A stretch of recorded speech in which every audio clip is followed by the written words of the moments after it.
वाहिगुरु वाहिगुरु जी का खालसा वाहिगुरु जी की फतेह। प्राण के बचैया प्राण के बचैया प्राण के बचैया प्राण के बचैया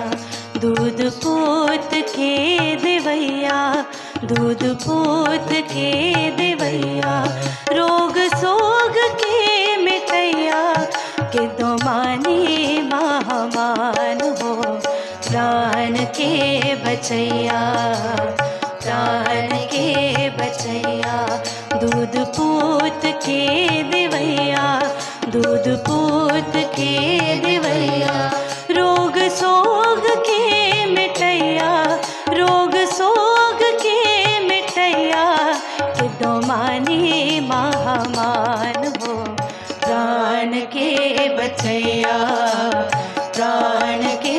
बचैया प्राण के बचैया प्राण के बचैया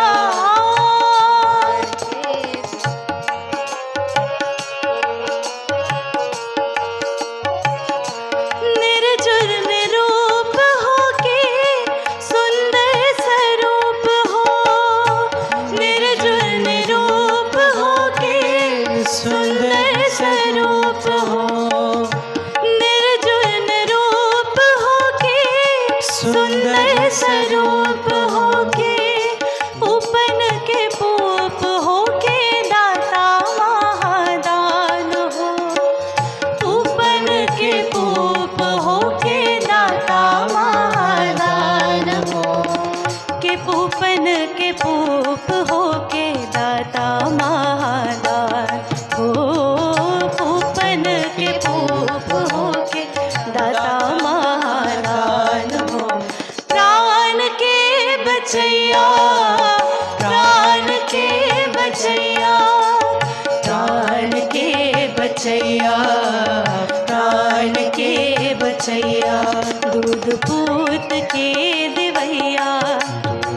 दूध के देवैया रोग सोग के मिटैया के दो मानी महामान हो प्राण के बचैया प्राण के बचैया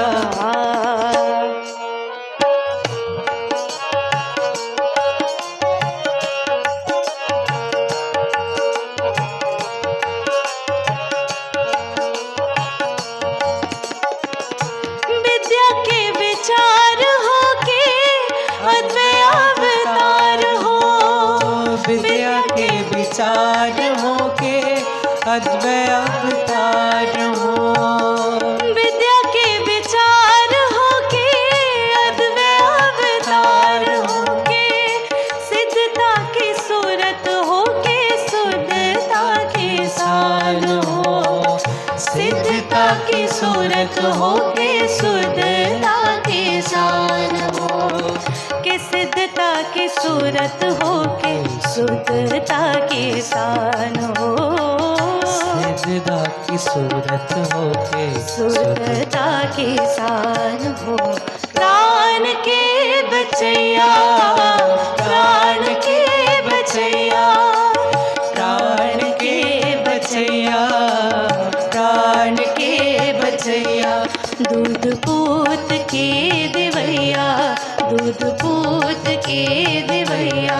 रोग सोग के मिटैया के दो मानी महामान हो प्राण के बचैया प्राण के बचैया